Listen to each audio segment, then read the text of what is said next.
Hello everyone, welcome to my channel. তো দেখো, নীল পুজোর দিন কিন্তু সকাল সকাল রেডি হয়ে গেছি, নতুন শাড়ি টাড়ি পরে জল ঢালতে যাব। তো এই দেখো, আমার কিন্তু এইবারে বাবার বাড়িতে এসেই নীলের বার করছি, যেহেতু বাড়িতে যেতে পারিনি, বাবার বাড়িতে এসেছিলাম। তো তার জন্য কিন্তু এখান থেকেই সব জল ঢালতে যাব। আর দেখো, এখানে কিন্তু সব কিছু নিয়ে রেডি হয়ে গেছি। আমি কিন্তু একা যাচ্ছি না, আমার সাথে আমার একটা বৌদিও যাবে অবশ্যই।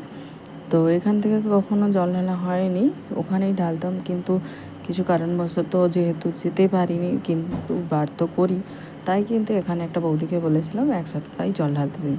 আর বিশ্বাস করো, বিশাল গরম। আর মানে দেখেই বুঝতে পারছো এত তাপ এখানে রোদে। আর নীল পুজোর দিন কিন্তু প্রচণ্ড গরম ছিল। দেখো, সবাই কিন্তু ভিড়ে দাঁড়িয়ে আছে, লাইন দিয়ে দাঁড়িয়েছিলাম জল ঢালার জন্য।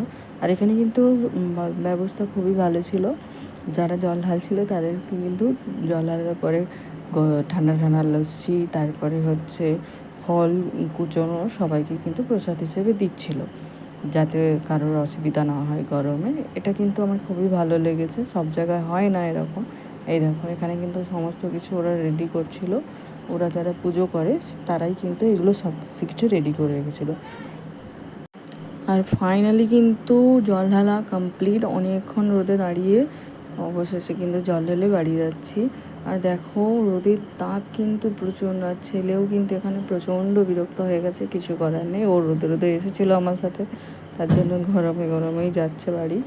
তো এবার বাড়ি গিয়ে কিন্তু সারাদিন যেহেতু উপোস ছিলাম, তার জন্য কিন্তু ঘুমিয়ে গেছিলাম। আর তারপরে দেখো, পরের দিন কিন্তু আমাদের মহিষাদলে গোপালপুরে চলে আসছিলাম চড়ক দেখতে। হ্যাঁ, আমার শাশুড়ি মাও কিন্তু আমার জন্য যেতে পারছিল না, তাই কিন্তু এসে দুজনে মিলে একসাথে চড়ক দেখতে যাচ্ছিলাম। যেহেতু নাতিকে ছেলে যাবে না, তার জন্য আমি কিন্তু বিকেলে বাড়ি চলে এসেছিলাম, তাই একসাথে গিয়ে কিন্তু চড়ক মেলা দেখছিলাম। আর এরকম কার কার ওখানে চড়ক মেলা হয় অবশ্যই জানো। আমি কিন্তু 5 বছরে আজ পর্যন্ত কখনো আসিনি চড়ক দেখতে। এসেছি মানে রাতের বেলা মেলা দেখতে, কিন্তু কখনো এরকমভাবে যে চড়ক হয় আমি কিন্তু এটা জানতাম না। এই ফার্স্ট টাইম কিন্তু আমি দেখেছি এরকমভাবে যে চড়ক হয়। তো যেদিন নীল পুজো হয় তার আগের দিন কিন্তু আরও ভালো হয়, বঠি চাপ বলে এখানে সেটা। তো সেগুলোও আমি কিন্তু কখনো দেখিনি। আমাদের ওখানে পাঁশকুড়ার দিকে অতটা হয় না এগুলো, এখানে কিন্তু হয়। তাই কিন্তু এখানে বিকেলে সবাই মিলে চলে আসছিলাম এগুলো দেখতে। দেখার পরে মেলা টেলা দেখে কিন্তু তারপরেই বাড়ি গিয়েছিলাম। তো তোমাদের ওখানে কার কার এরকম চড়ক হয় অবশ্যই জানিও। আমি তো ফার্স্ট টাইম দেখলাম, তোমরা কে কোথা থেকে দেখছো অবশ্যই কিন্তু জানিও।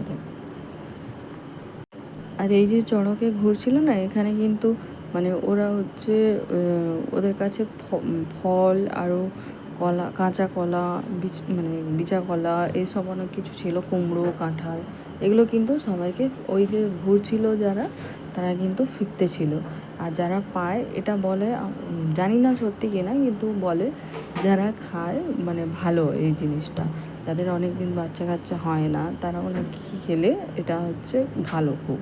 তার জন্য শুনেছি, আমিও কখনো জানি না, তবে এটা আমাদের এখানে বিশ্বাস করে যে অবশ্যই অনেক কাজ হয়েছে নিশ্চয়ই, তার জন্যই হয়তো মানে সবাই। তো তোমরা কি এই জিনিসটা মানো কিনা অবশ্যই জানো। ভিডিওটা কেমন লাগলো অবশ্যই জানিও।